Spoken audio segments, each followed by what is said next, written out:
സഅദി എന്ന് പറയുന്ന ആ സ്ത്രീ റസൂലുള്ളാഹിന്റെ അടുക്കൽ വന്നിട്ട് അനുവാദം ചോദിച്ചില്ലേ?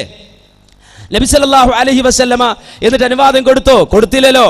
നേരെ മറിച്ച് നീ നിന്റെ നാട്ടിലെ പള്ളിയിൽ നമസ്കരിക്കുക, അവിടെ നമസ്കരിക്കുന്നതിനേക്കാളും ഉത്തമം നിന്റെ ഖൗമ് നമസ്കരിക്കുന്നിടത്ത് നമസ്കരിക്കുക, അവിടെ നമസ്കരിക്കുന്നതിനേക്കാളും ഉത്തമം നിന്റെ വീട്ടിൽ നമസ്കരിക്കലാണ്, അവിടെ നമസ്കരിക്കുന്നതിനേക്കാൾ ഉത്തമം നിന്റെ വീടിന്റെ അകത്ത് നമസ്കരിക്കലാണ്. ആ വന്ന പെണ്ണൊരു വാചകം കൂടി പറഞ്ഞിട്ടുണ്ട്. ആ വാചകം എന്താ?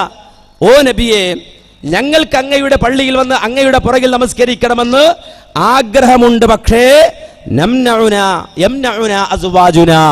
ഞങ്ങളുടെ ഭർത്താക്കന്മാർ ഞങ്ങളെ തടയുന്നു. പള്ളിയിൽ വന്ന് നമസ്കരിക്കാൻ ഞങ്ങൾ പുറപ്പെടുമ്പോൾ ഞങ്ങളുടെ ഭർത്താക്കന്മാർ ഞങ്ങളെ തടയുന്നു.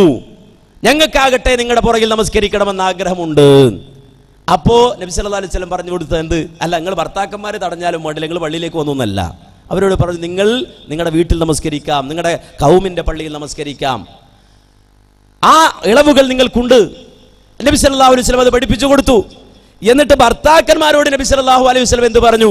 ഇദസ്തഅദനത് ഇംറാതു അഹദികും, നിങ്ങളുടെ ഭാര്യമാരിൽ ആരെങ്കിലും ഒരാൾ പള്ളിയിലേക്ക് പോകാൻ അനുവാദം ചോദിച്ചാൽ ഫലാ യംനഅഹ, അവളെ നിങ്ങൾ തടയരുത്. നബി സല്ലല്ലാഹു അലൈഹി വസല്ലം അത് ഭർത്താക്കന്മാരോട് പറയുകയും ചെയ്തു.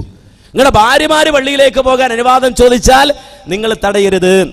എന്നാൽ ഒരു പെണ്ണ് ഉമ്മു ഹുമൈദിന് സഅദി വന്നിട്ട് പറയാണ്, നബിയെ, ഞങ്ങളുടെ ഭർത്താക്കന്മാര് ഞങ്ങൾ പള്ളിയിലേക്ക് വരുമ്പോൾ തടയുന്നുണ്ട്.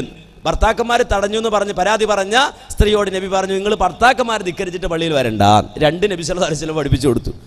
ഒന്ന്, ഭർത്താവിനോട് ഭാര്യ പെരുമാറേണ്ട മര്യാദ. ഭർത്താവ് തടഞ്ഞാൽ അവിടെ ഭർത്താവിനെ ധിക്കരിച്ചിട്ട് ചാടിപ്പോകലല്ല, നേരെ മറിച്ച് അവിടെ ആ മര്യാദ പാലിക്കാൻ നബി പഠിപ്പിച്ചു. ഭർത്താക്കന്മാരെ വിളിച്ചിട്ട് പറഞ്ഞു, നിങ്ങളുടെ ഭാര്യമാർ നിങ്ങളോട് പള്ളിയിൽ പോകാൻ, അള്ളാന്റെ പള്ളിയിൽ പോകാൻ അനുവാദം ചോദിച്ചാൽ ഫലാ യംനഅഹ, അവരെ നിങ്ങൾ തടയരുത് എന്ന് ഭർത്താക്കന്മാരോട് നബി സല്ലല്ലാഹു അലൈഹി വസല്ലം നിർദ്ദേശിച്ചിട്ടുണ്ട്. അപ്പോൾ പള്ളിയുടെ ശ്രേഷ്ഠത അല്ലെങ്കിൽ മദീനത്തെ പള്ളിയുടെ ശ്രേഷ്ഠത എന്താണ് എന്ന് പഠിപ്പിച്ചത് പോലും റസൂലുള്ളാഹിന്റെ ഭാര്യയായ മൈമൂന റളിയല്ലാഹു അൻഹയാണ്. ആ മൈമൂന റളിയല്ലാഹു അൻഹ പഠിപ്പിച്ചത് ഒരു പെണ്ണിനോട് സ്വല്ലി ഫീ മസ്ജിദിർ റസൂൽ, അല്ലാഹുവിന്റെ റസൂലിന്റെ ഈ പള്ളിയിൽ നമസ്കരിച്ചോ മോളെ എന്ന് പറഞ്ഞുകൊണ്ടാണ്. കാരണം ഈ പള്ളിക്ക് മറ്റു പള്ളിക്കില്ലാത്ത ശ്രേഷ്ഠതയുണ്ട്, അതുകൊണ്ട് ഇവിടെ നമസ്കരിക്കൂ എന്നാണ് പറഞ്ഞത്. ആ ഹദീസ് ഉദ്ധരിച്ചത് ഇമാം മുസ്ലിമാണ്. അപ്പോൾ ആ ഇമാം മുസ്ലിം ഉദ്ധരിച്ച ഹദീസാണ്. അപ്പോൾ അത് ഹറാമാണെങ്കിൽ ഒരിക്കലും അത് ഇസ്ലാമിക ലോകം ആ നിലക്ക് ഹദീസായി ഉദ്ധരിക്കൂല എന്നാണ് അതിനെ സംബന്ധിച്ച് സംക്ഷിപ്തമായി സൂചിപ്പിക്കാനുള്ളത്.